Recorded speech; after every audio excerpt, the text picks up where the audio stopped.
ரோமருக்கு எழுதின நிருபம் 10ஆம் அதிகாரம் 9ஆம் வசனம் 10ஆம் வசனத்தை நாம் வாசிக்கிறோம். அப்போஸ்தலனாகிய பவுல் ரோமருக்கு எழுதின நிருபம் 10ஆம் அதிகாரம் 9ஆம் வசனம் 10ஆம் வசனத்தை நாம் வாசிக்கிறோம். என்னவென்றால், கர்த்தராகிய இயேசுவை நீ உன் வாயினாலே அறிக்கையிட்டு தேவன் அவரை மரித்தோரிலிருந்து எழுப்பினார் என்று உன் இருதயத்திலே விசுவாசித்தால் ரட்சிக்கப்படுவாய். நீதி உண்டாக இருதயத்திலே விசுவாசிக்கப்படும், ரட்சிப்பு உண்டாக வாயினாலே அறிக்கை பண்ணப்படும். நீதி உண்டாக இருதயத்தில் விசுவாசிக்கப்படும், ரட்சிப்பு உண்டாக வாயினால் அறிக்கை செய்யப்படும். தேவனுடைய வார்த்தையினால் நிறைந்த மனிதன் அப்படின்ற தலைப்பில் தான் நாம் தொடர்ந்து கர்த்தருடைய வார்த்தையை தியானித்து வருகிறோம். இந்த தேவனுடைய வார்த்தையினால் நிறைந்த மனிதன் அப்படிங்கும் பொழுது, ஒரு மனுஷனுக்குள்ளாக தேவனுடைய வார்த்தை இருக்கும் பொழுது,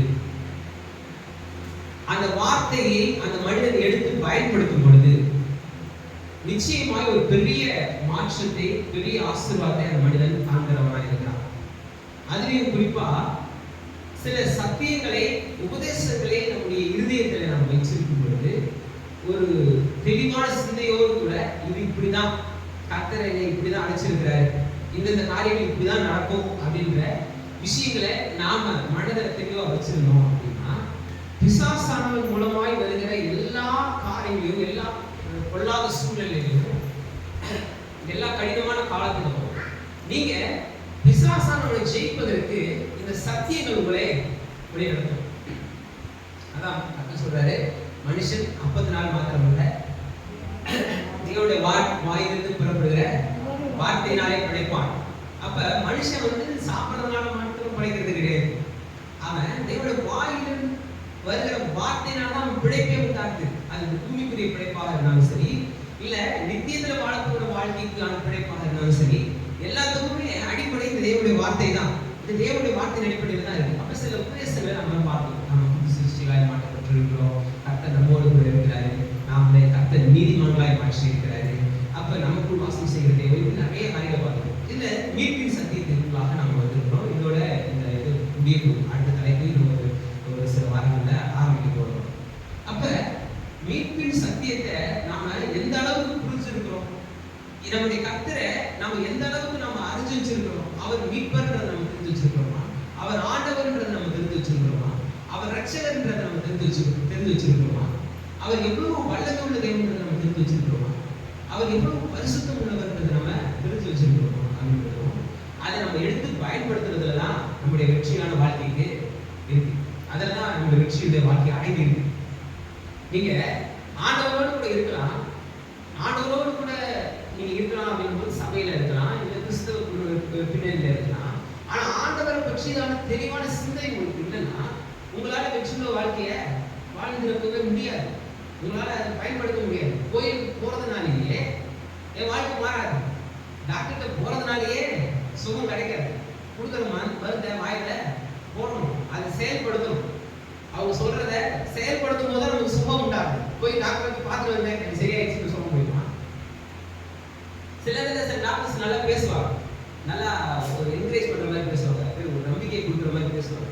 ஆனா அந்த நம்பிக்கை என்ன பண்ணுது, எதுக்கு நேராக கொண்டு போனோம், நம்ம அந்த மருந்தை எடுத்து அதுக்கப்புறம் சுகத்திற்கு நேராக நம்ம போறதுக்கு தான் அது என்ன பண்ணணும், நம்ம வழி நடத்தணும். அவர் பேசும்போது நமக்கு ஒரு ஆறுதலா இருக்கு, ஒரு பெரிய சந்தோஷத்தை ஏற்படுது, நம்பிக்கை ஏற்படுது. திருப்பி அந்த நம்பிக்கையே போதும், அப்பா நல்ல வார்த்தை கேட்டோம், அவர் நல்ல உடம்பு சரியாகும் சொல்லிட்டு அப்படின்னு உட்காந்துருந்தோம்னா எப்படி சரியாகும்? அவர் என்ன கொடுத்தாலும் அதை உள்ள வச்சு கொடுக்கணும். அதே போலதான் போய் கோயிலுக்கு போறோம், வசனத்தை கேட்கிறோம், வசனத்தை கேட்டு கேட்டு கேட்டு நாம என்ன பண்ணிடுறோம், திரும்பி மறந்துடுறோம்.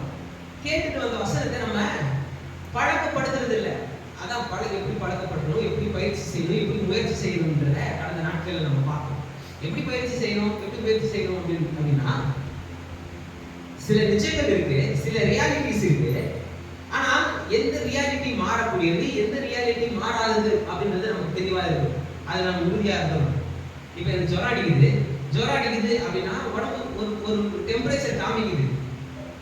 அந்த டெம்பரேச்சர் நான் தொட்டு பார்த்தாலே தெரியுது, எதுக்கு இருக்கிறோம் பார்த்தாலே தெரியுது, என்ன உடம்பு சரியில்லைன்னு கேட்கணும், ஈஸியா வெளிப்படையாவே தெரிஞ்சிருக்கு. ஆனா கர்த்தருடைய வார்த்தையில சொல்லி நீங்க சுகமாகிறீங்க, சுகமானீர்கள், ஆல்ரெடி முடிஞ்சிருச்சு, உங்களுக்கு சுகம் ஆல்ரெடி வைக்கப்பட்டுருச்சு அப்படின்னு கர்த்தருடைய வேதம் நமக்கு போதிச்சிருக்கு. அப்ப எந்த ரியாலிட்டி நான் வந்து என் வாழ்க்கையில அப்ளை பண்ண போறேன் சொல்றது சிம்பிளா நான் சொல்றேன். ஒரு உதாரணத்துக்கு சொல்றேன். நீங்க அதை என்ன வேணா வச்சுக்கோங்க. உங்க வாழ்க்கையில இருக்கிற எல்லா பிரச்சனைகளையும் வச்சுக்கோங்க. நீங்க உங்க வாழ்க்கையில இருக்கிற எல்லா பிரச்சனையும் லிஸ்ட் போடுங்க. ஒண்ணு அந்த பிரச்சனையை ஜெயிக்கலாம். இன்னொன்னு அந்த பிரச்சனையிலிருந்து நம்ம ஜெயிக்கலாம். இந்த பிரச்சனை ஜெயித்து நம்மள வெற்றி செல்லலாம், அது ஜெயிச்சிடலாம். இல்ல நாம அதை ஜெயிக்கலாம். ரெண்டு பாசிபிலிட்டிஸ் இருக்கு, அப்படிதானே? ஒண்ணு வியாதி ஜெயிக்கலாம், இல்ல வியாதியிலிருந்து ஜெயித்து வெற்றி பண்ணலாம். ஒண்ணு கடன் பிரச்சனையை ஜெயித்து நம்மள மூழ்கடிக்கலாம், இல்ல அதுல இருந்து நம்ம மீண்டு வரலாம். இல்ல என்ன பிரச்சனையா இருந்தாலும் சரி, ஒண்ணு அது ஜெயிக்கலாம், இல்ல நாம ஜெயிக்கலாம். ரெண்டு பாசிபிலிட்டிஸ் இருக்கு. ரியாலிட்டி தான், ஃபேக்ட் தான். ஆனா அந்த ஃபேக்ட் நடக்காம போறதுக்கு வாய்ப்பு இருக்கு.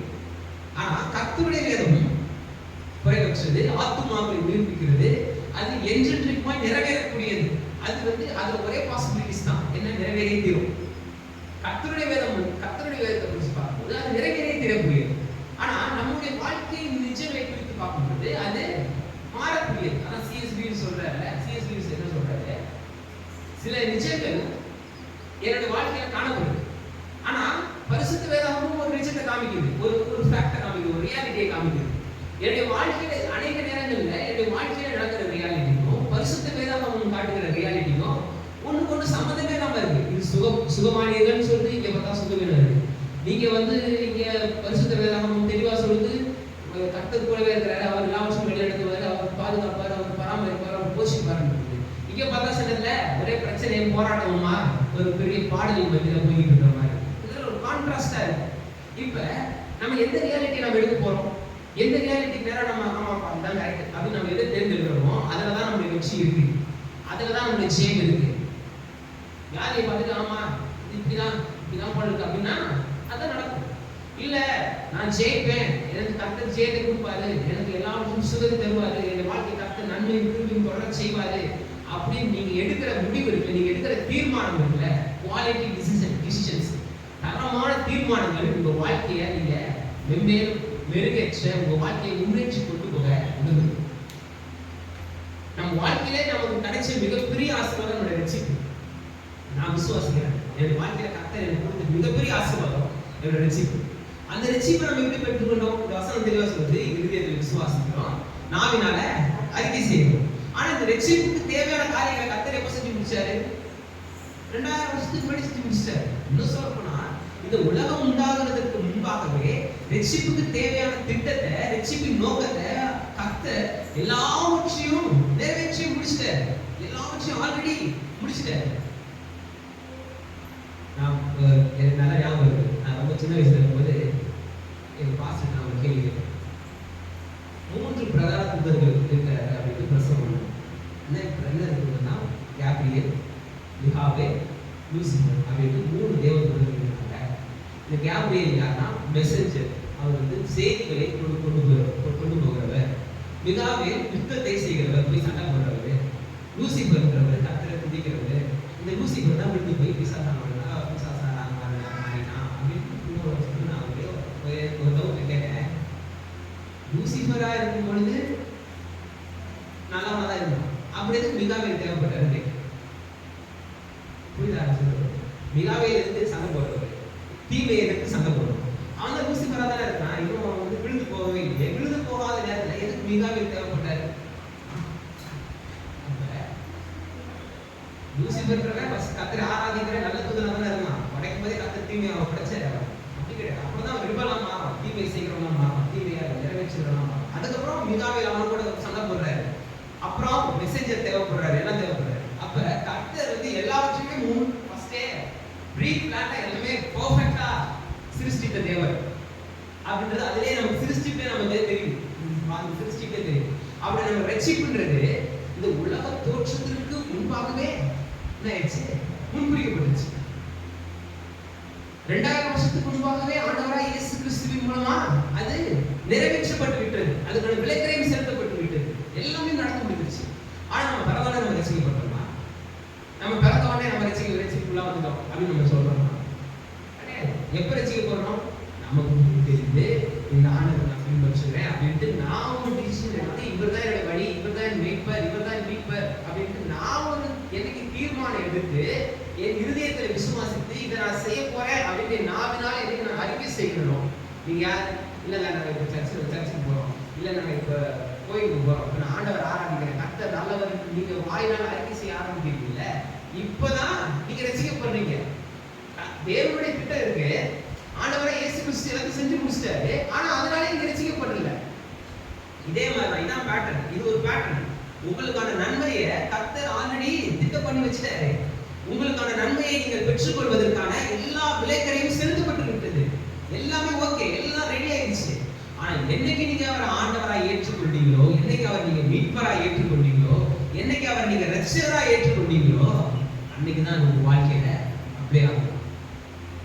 நீங்க கடந்த வாரத்தில் கூட பேசிட்டு இருந்த சொன்னேன், மத்திய 26 வாசிக்கும் பொழுது ஆண்டவர் சொல்றாரு, கடைசி லாஸ்ட் நடந்துட்டு போயிட்டு அவர் சொல்லிட்டு இருக்காரு, என்னோட கூட இருக்கிறவன் இந்த குரூப்ல இருந்த ஒரு ஆளையா இது வந்து இது பண்றது காட்டி கொடுத்து போறீங்க அப்படின்ட்டு சொல்றாரு.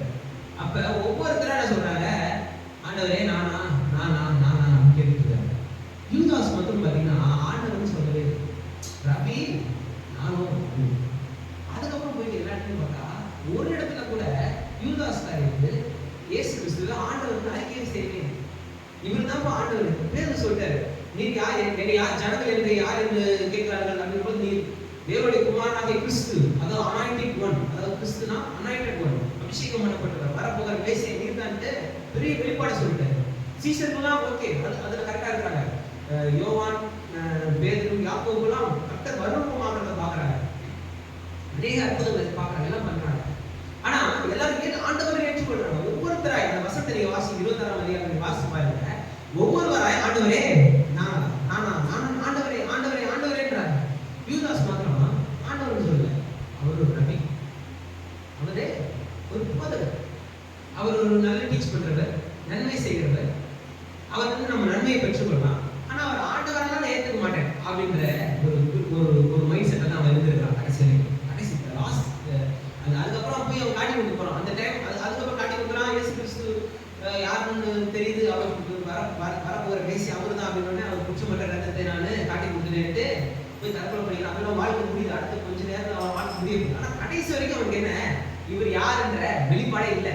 3 வருஷம் கூட இருந்தவன், கூடவே இருந்தவன், எல்லா அற்புதங்களையும் பார்த்தவன், அவருடைய எல்லா நன்மைகளையும் ருசி பார்த்தவன், கூடவே இருந்தவன்.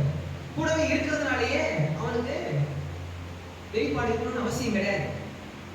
கூடவே நம்ம ரசிக்கப்பட்டு 15 வருஷம் ஆச்சு, 30 வருஷம் ஆச்சு, 40 வருஷம் ஆச்சு கூட நீங்க சொல்லுங்க. அதனாலேயே உங்களுக்கு ரசிப்பு உண்டாயிருச்சுட்டு, அதாவது அதை கர்த்தருடைய நன்மைகளை நீங்க பெற்றுக்கொள்ள முடிஞ்சிடும் அப்படின்னு நினைச்சாரு.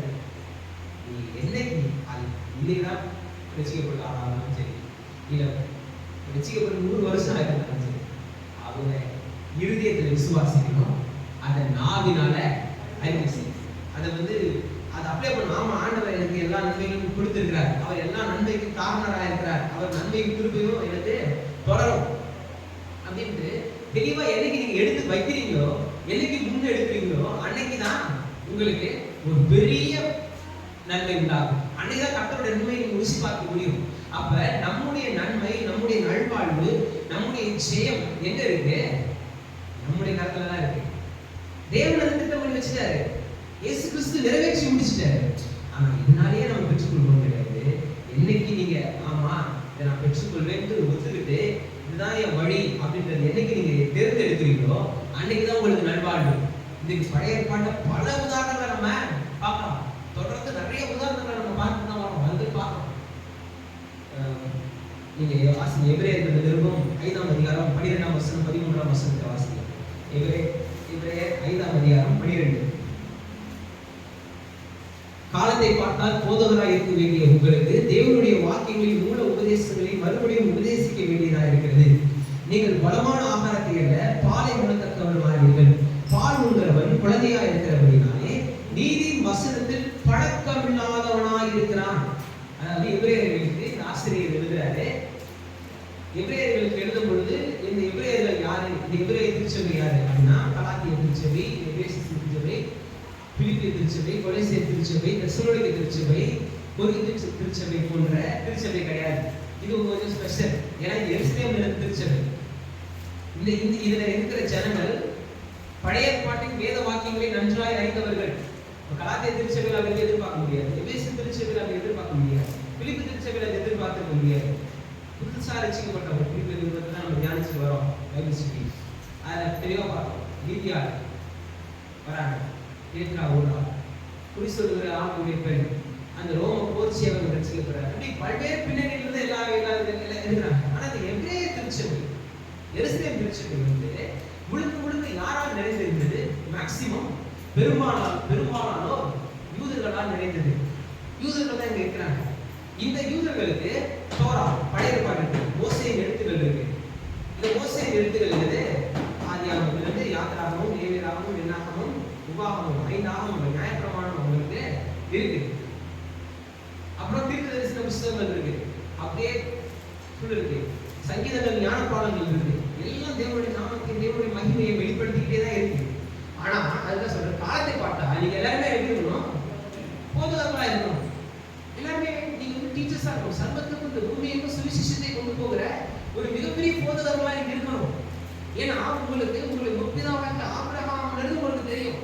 இப்ப அவங்களுக்கு கலாத்திய திருச்சபையில அவங்க ஆபிரகாம் ஒருத்தர் இருந்தாருப்பா, அவர் வந்து இப்படி இருந்தாரு, அப்படி இப்படின்ட்டு மோசையை பத்தி சொல்லணும், அவர் எழுதின 5 ஆகமங்களை இன்ட்ரோடியூஸ் பண்ணணும், அதுல இருக்கிற வேத வாக்கியத்தின் சத்தியங்களை எடுத்து காமிக்கணும், அதை உபதேசத்தை எடுத்து காமிக்கணும். இப்படிலாம் இருந்துச்சு, இதனால இதெல்லாம் ஒரு அதாவது நிழலாட்டமா இதெல்லாம் இருந்துச்சு, இதனுடைய நிச்சயம் நடக்கும்போது அப்படின்ட்டு அவங்களுக்கு விலக்கி சொல்லணும். ஆனா இவங்களுக்கு ஆல்ரெடி எல்லாமே தெரியும். இவங்க பலி முறைமைகள், பண்டிகைகள், எல்லா சடங்காச்சாரங்களையும் ஆசரித்து வந்தாங்க. கர்த்தர் கொடுத்த 10 கட்டளைகள் போதாது. இது என்ன 10 கட்டளை? ரொம்ப சின்னதா இருக்கு.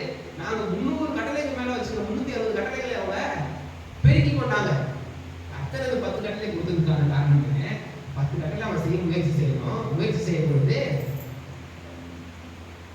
டிக் அடிச்சா அவுட் ஆகணும். அவுட் ஆச்சுன்னா ஆமா என்னால முடியாது ஆண்டவரே, என்னால போசங்களா என்னால முடியாது, நீர் எங்களுக்கு உதவி செய்யுங்க ஆண்டவரே அப்படின்னு கேட்பாங்கன்னு பார்த்தா இல்லைங்க. 10 இல்ல, என்ன நீங்க 10 கொடுக்குறீங்க ஆண்டவரே, ரொம்ப சின்னதா இருக்கு, நாம 360 கட்டளை வைக்கிறேன்ட்டு இந்த ஸ்கெச்சஸ் ஆஃப் ஜூலியஸ் லைஃப்னு சொல்லிட்டு ஒரு பெரிய புத்தகமே இருக்கு. அதில் பார்த்தீங்கன்னா இந்த யூதர்கள் இந்த 10 கட்டளை எப்படி டெவலப் பண்ணிக்கிட்டாங்க அப்படின்ட்டு இருக்கு. அந்த அளவுக்கு இவங்க கற்பனைகளை ரொம்ப கை கொள்வதில் ரொம்ப தீவிரமாய் காமிச்சிட்டு இருந்தாங்க. ஆனா கற்பனையில கை கொள்வதில் அவங்க பிராக்டிகலா தோத்துட்டு தான் இருந்தாங்க. இயேசு கிறிஸ்து தான் சொல்றேன். இயேசு கிறிஸ்து விபச்சாரத்துல பிடிக்கப்பட்ட பெண்ணை கூட்டு வந்து எல்லாம் வந்து இப்ப வந்து நியாயப்பிரமாணத்தின்படி கல்லெறிகிறதுனா நியாயப்பிரமாணம் சொல்லுது. விபச்சாரத்துல பிடிச்சினா கல்லெறிஞ்சு சாவடிச்சுன்னு சொல்லுது. கல்லெடுத்து ரெடி அடிக்கிறாங்க. இப்ப எங்க ஒரு பெண்ணை நிறுத்தி இந்த பெண்ணை கை காலமா பிடிச்சிட்டோம், இப்ப நாங்க நியாயப்பிரமாணத்தின் அடிப்படையில் என்ன பண்றோம்? தண்டனை கொடுக்க போறோம். இப்ப நீங்க என்ன சொல்ல போறீங்க? நீங்க என்ன சொல்றீங்க? இப்ப நியாயப்பிரமாணத்தில் என்ன இருக்கு, தேவனுடைய வார்த்தையில் என்ன இருக்கு, இப்படிப்பட்ட தண்டனை இருக்கு அப்படி எழுதிருக்கு. அந்த தண்டனை தான் நாங்க நிறைவேற்ற வந்திருக்கிறோம் அப்படின்ட்டு கல்ல எடுத்து ரெடி அடிக்கிறான். இப்ப பார்த்தா இயேசு கிறிஸ்து முடிஞ்சு அந்த விரலினால் எழுதுறாரு. வேற எங்கேயுமே வரல விரல்ன்றது. இதே மாதிரி விரல் ஒரு இடத்துல வந்திருக்கு. கர்த்தருடைய விரல் வெளிப்பட்டுச்சு. எங்க மோசே இடத்துல சீனாய் மலையில 10 கட்டளை கர்த்தர் தன் விரலினால் எழுதினார். அப்ப இவனுக்கு விரல்ல கர்த்தர் இயேசு கிறிஸ்து கீழே எழுதும் பொழுதே இவனுக்கு மண்ணில அப்படியே சுளிர்னு மண்ணில ஒரு போட்ட மாதிரி ஆயிப்போச்சு. அது இல்லாம அதை நோக்கி பார்க்கும்போது அதுல எழுதியிருக்காரு, தேவனுடைய கற்பனைகளை எழுதி காமிக்கிறார். விபச்சாரம் செய்யாதிருப்பாயாக அப்படின்ற கற்பனைகளை எழுதுறாரு. அப்ப நீ எந்த நியாயப்பிரமாணத்தினால நீ குற்றப்படுத்தினீங்களோ அந்த நியாயப்பிரமாணத்திற்கே நீ என்ன பண்ணல, கீழ்ப்படியில அப்படின்னு உங்களுக்கு அவன் என்ன பண்ண, ஒவ்வொருத்தர கல்விக்கு போட்டு போயிட்டான். ஏன் அவனால அதை செய்ய முடியல? ஏன்னா எந்த நியாயப்பிரமாணத்தின் அடிப்படையில் அவன் தண்டிக்க வந்தானோ அதே நியாயப்பிரமாணத்தின் அடிப்படையில பார்த்தா இவனும் தண்டனை பெற்றுக்கொள்ள வேண்டியவன், இவனும் அந்த குற்றத்தை செய்தவன், இவனும் அந்த கல்லெறியப்பட வேண்டியவன். அப்ப தேவனுடைய வார்த்தை, தேவனுடைய காரியம் வந்து எப்படிப்பட்டதா இருக்கு? தேவனுடைய வார்த்தை எல்லாவற்றையும் நமக்கு பகுத்து காமிக்கிறதா இருக்கு, எல்லாவற்றையும் நமக்கு நிதானித்து அறிக்கிறதா நமக்கு காண்பிக்கிறதா இருக்கு. அப்ப எல்லாவற்றிலும் நம்மளை சீர்படுத்துகிறதா இருக்கு, எல்லாவற்றிலும் நம்மளை காண்பிக்கிறதா இருக்கு, நம்மளை தெளிவுபடுத்துகிறதா இருக்கு, நம்மளை பெரிய விதத்துல பெரிய காரியங்கள் நம்மை ஒரு முன்னேற்ற விதத்துல நம்மை நடத்தி செல்லக்கூடியதா இருக்கு. அப்ப தேவனுடைய வார்த்தை என்பது எல்லா நேரங்களிலும் வழிநடத்துகிற பெரிய சக்தியாக இருக்கு. அப்ப இங்க பாத்தீங்கன்னா பால் உலக, அதாவது 13 அவசர வாசனைய பால் உலகிறவன் குல இல்லாதபடினாலே நீதியின் வசனத்தில் பழக்கம் இல்லாமல். அவனுக்கு என்ன பிரச்சனை? இப்ப நீதி வசனத்துல பழக்கம், பிராக்டிஸ் இல்ல. நீதி வசனத்துல அவனுக்கு பிராக்டிஸ் இல்லாததுனால இப்ப அவன் என்ன பண்ணிருக்கான்? குழந்தையா இருக்கான். அப்ப வசனத்தை என்ன பண்ணணும்? பிராக்டிஸ் பண்ணணும். நீங்க வசனத்தை எடுத்து பயன்படுத்த தெரிஞ்சிருக்கணும். வசனத்தை எடுத்து நீங்க உபயோகப்படுத்த தெரிஞ்சிருக்கணும். இல்ல வசனம் இருக்குங்க, தக்க நல்ல ஆபத்துத்தங்களை கொடுத்துருக்காங்க அப்படின்னு வச்சிருந்தீங்கன்னா அது ஒரு நாள் உங்களுக்கு பிரயோஜனப்படாது. அது ஒரு நாள் உங்களுக்கு இந்த வசனத்தை தூக்கி வச்சுக்கிட்டு திரும்பி இந்த பத்திரமா வீட்டை வச்சுட்டு திரும்பி அடுத்த வாரம் தூசி தெரிய எடுத்துட்டு வந்தீங்கன்னா ஒரு நன்மை இல்லை. நீங்க எப்படி நன்மை பெற்றுக்கொள்ள முடியும்? இதை தூக்கி சுமக்கிறதுனாலயா? சில பேர் பாத்தீங்கன்னா வச்சுப்பாங்க, தலையில வச்சுப்பாங்க, தூக்கிடுவாங்க. ஏன்னா பயம், கெட்ட கனவு வரும். கனவு வருதுன்றதுனால அது என் பையில பார்த்தா எல்லாரும் ரொம்ப ஆசை. கண்ணாடி மாதிரி இருக்கு, பெருசா இருக்கு, வச்சு தூங்குறதுக்கு நல்லா வசதியா இருக்கு அப்படின்ட்டு கொஞ்சம் குடும்பம் கூட கேட்பாங்க போல இருக்கு. இப்படி பைபிளை பயன்படுத்த கூடாது. இது காப்பு கருப்பா ஓட்டுற ஒரு கருவி கிடையாது. கீச்சை அது பார்த்தேன், பைபிளை வந்து கீச்சை மாதிரி இருந்துச்சு. அதுல வந்து சங்கீதம், நீதிமொழிகளை வந்து ஃபுல் அப்படியே ரொம்ப மைனூட்டா எழுதி கீச்சை மாதிரி வச்சிருந்தாங்க. வச்சிருந்து டீச்சர் இருந்துச்சு. நான் கேட்டேன் எதுக்கு? இல்ல போகும்போது எந்த ஆபத்து வரக்கூடாதுல்ல, அதான் பைபிளை டீச்சர் ஆக்கிடுவாங்க. அவர் பைபிள் ஸ்டோர் கரெக்ட் தான், அவர் விசுவாசம் கரெக்ட் தான். இதெல்லாம் அதுக்கு ஒரு சின்ன ஏர்லி ஸ்டேஜ்ல ஒரு பெரிய உதவி செய்யணும். ஒரு இதுதான் சில நேரத்தில் சொல்றல, அந்தவரே போறேன், பச்சை கலர் கார் போச்சுன்னா போவேன், சிவப்பு கலர் கார் போச்சுன்னா போக மாட்டேன் அப்படின்ட்டு. இதெல்லாம் ரொம்ப ஏர்லி ஸ்டேஜ். இதெல்லாம் ஒரு ஆரம்ப காலகட்டம். இதெல்லாம் நம்ம தேவ சித்தத்தை அறிகிறதுக்கு இதெல்லாம் நம்ம பயன்படுத்துறோம். ஆனா இது இப்படிதான் கர்த்தர் செயல்படுறாராங்கன்னா கிடையாது. நீங்க கர்த்தருடைய வார்த்தையை கிளியர் செய்ய மாதிரி நீங்க பார்க்க முடியாது. டக்கு ஒரு நூல் வேற கொடுத்துருக்காங்க அழகா, டக்கு ஒரு நூலை உள்ள போட்டு ஆண்டவரே இன்னொரு பேசணும்னா நீங்க கேட்க முடியாது. இதை நீங்க பிராக்டிஸ் பண்ணணும், எடுத்து பயிற்சி செய்யணும். ஆனா நம்ம முயற்சி செய்யணும். என்ன முயற்சி செய்யணும்? என் ரியாலிட்டி இது சொல்லுது, கர்த்தருடைய வேதம் இப்படி சொல்லுது, எந்த ரியாலிட்டியை நான் தேர்ந்தெடுக்கிறேன், எந்த ரியாலிட்டியை நான் பண்றேன் அப்படின்ட்டு நான் என்ன பண்ணுவோம், கொஞ்சம் ட்ரை பண்ணி முயற்சி எடுத்து தான் நான் வாழ்க்கையில வெற்றி சிறக்க வேண்டியது இருக்கு. இந்த பரிசுத்த வேதாகமத்துல பழக்கம் இல்லாத காரணத்தினால அவங்க எப்படி இருக்காங்கன்னா குழந்தைகளா இருக்காங்க. வாசிக்க 13 வசனத்தை.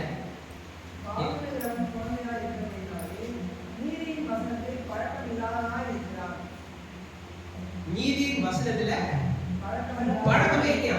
ஆனா யாருக்குங்க காலத்தை பார்த்தாலும் போதகர்கள். ஏன்னா ஆபிரகாம்ல இருந்து இருக்கு கதை. ஆபிரகாம் தெரிஞ்செடுத்தாரு, ஈசாக்கு, யாக்கோபு, யோசேப்பு, மோசே, பயங்கரமான தலைவர்கள் வராங்க, எல்லாம் வராங்க. இவங்களுடைய வழியில சந்ததியில வந்தாரு தாவீது வராரு, இயேசு கிறிஸ்து சந்ததியில தான் வராரு. இவங்களுடைய பின்னணி இவ்வளவு ஸ்ட்ராங்கா இருக்கு. ஆனா இவ்வளவு ஸ்ட்ராங்கா இருக்கிற பின்னணி இருக்கிறதுனாலயே இவங்க இந்த பெர்ஃபெக்ட் கிடையாது. இவங்களால என்ன பண்ண முடியல, பிசாசு ஜெயிக்க முடியல, நிச்சயம் ஏற்றுக்கொள்ள முடியல. ஏன்னா வசனத்துல பழக்கம் இல்லை. அப்ப நான் கோயிலுக்கு வரதுனால, சர்ச்சுக்கு வந்து ஏதோ வசனத்தை கேட்கறதுனால வாழ்க்கை மாறுமா? மாறும். எப்ப மாறும்? கேட்ட வசனத்தை நீங்க பயன்படுத்தும் போது தான் மாறும். வாசிச்ச வசனத்தை நீங்க செயல்படுத்தும் போது தான் மாறும்.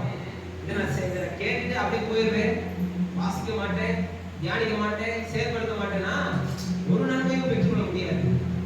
எப்ப நன்மையை பெற்றுக்கொள்ள முடியும்? எப்ப நம்ம கிருபையை பெற்றுக்கொள்ள முடியும்? எப்ப தேவனுடைய தயவை நம்ம பெற்றுக்கொள்ள முடியும்? எப்ப தேவனுடைய காரியத்தை நம்ம பெற்றுக்கொள்ள முடியும் அப்படின்னா எப்ப இதை நம்ம எடுத்து பயன்படுத்துகிறோமோ, எப்ப நம்ம இதை எடுத்து பழக்கப்படுத்துகிறோமோ, எப்ப நம்ம இதை எடுத்து செயல்படுத்துகிறோமோ அப்பதான் நமக்கு வாழ்க்கை மாறும். அப்ப தொடர்ந்து நம்ம பார்த்தோம் அப்படின்னா நிறைய வேத வசனங்களை நம்ம கடந்த வாரத்துல நம்ம பார்த்தோம். விசுவாசத்தின் ஆவியின் உடையவர்களாயிருங்கள். 2 கொரிந்தியர் புத்தகம் 4ஆம் அதிகாரம் 13ஆம் வசனத்தில் எழுதியிருக்க விசுவாசத்தின் ஆவி. இது இங்கே எழுதப்பட்டிருக்கு. சங்கீதம் 116 எழுதியிருக்கு. அதை மறுபடியும் பவுல் வந்து கோட் பண்றாரு. 2 கொரிந்தியர் 4:13.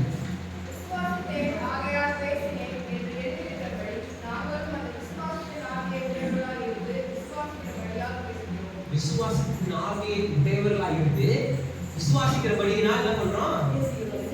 பேசணும்.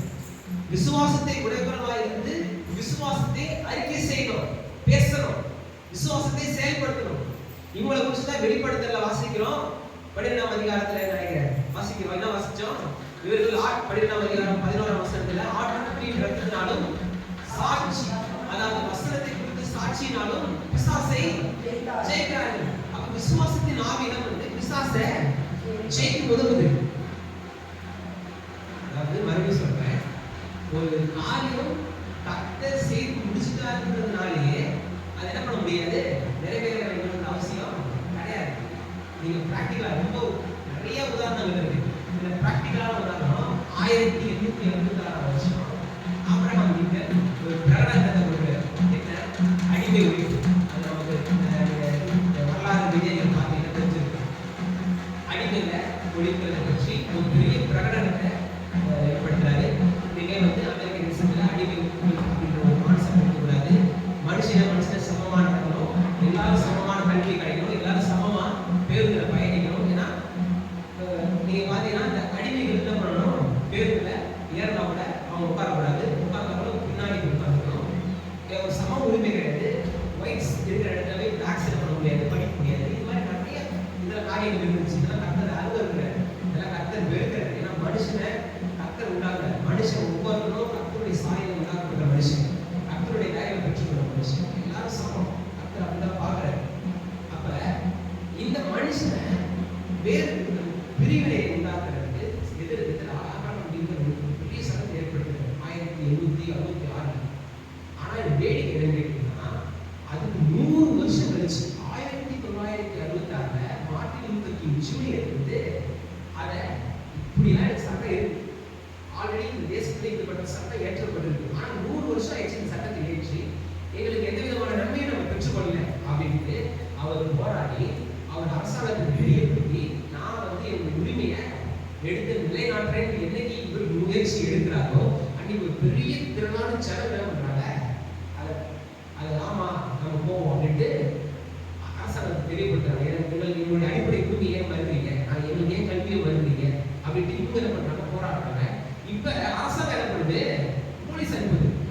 யாருக்கு சாதகமா? இந்த பிளாக்ஸுக்கு சாதகமா. போ, நீ ஆபீஸ்க்கு போ, நீ வந்து கல்லூரிக்கு போ, நீ ஸ்கூலுக்கு போ, உனக்கு பாதுகாப்பா போலீஸை நான் அனுப்புறேன், எவன் உடைய கை வைக்கிறான் பார்க்கலாம் அப்படின்னு இந்த அரசாங்கம் என்ன பண்ணுது, இப்ப செயல்பட ஆரம்பிக்குது. அரசாங்கம் தான் சட்டத்தை போட்டுச்சு இவங்களுக்கு சம உரிமை காரணம். ஆனா இந்த ஜனங்களுக்கு அந்த அறிவு வர வரைக்கும், இந்த ஜனங்களுக்கு அந்த ஒரு தெளிவு வர வரைக்கும்